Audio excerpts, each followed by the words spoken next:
Hello mga Tomodachi! Muli, ito po ulit ang inyong lingkod, Dodong, overseas Filipino worker dito sa Japan. At ngayong hapon nga medyo maaga na naman tayo nakauwi galing trabaho kasi maaga natin natapos yung mga trabaho. At ngayong hapon, may gusto lang po akong i-share sa inyo. Ito yung isa sa hindi ko malilimutang experience dito sa Japan. Although hindi siya nakakatuwa, nakakainis siya, nakakapanlata. Pero ngayon, kahit na na-stress ako nung nakaraan, medyo tinatawanan ko na lang din. At kahit na stress yung binigay sa akin ito, may natutunan naman ako. O siya, sige, simulan na natin.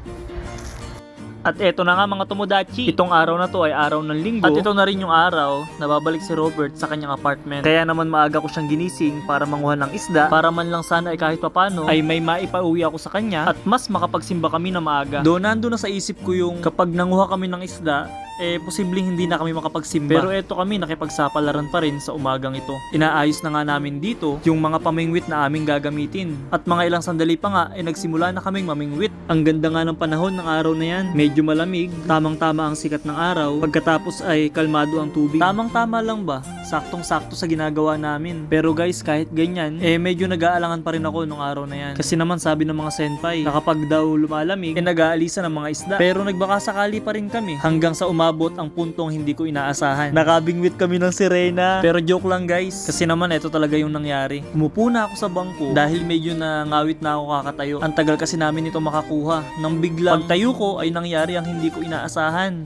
At tumigil ang mundo.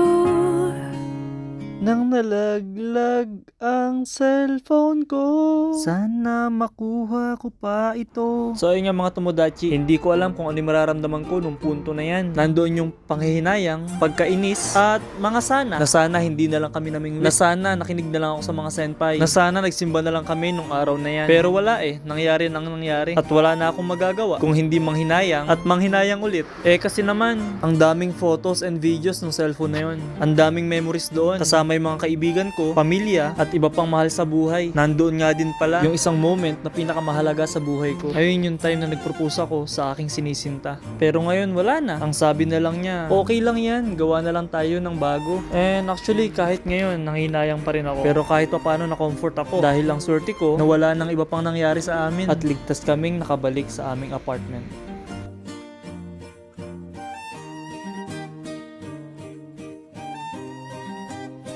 At yung una nga nating natutunan dito ay huwag ipagpalit yung araw ng linggo sa kung ano paman.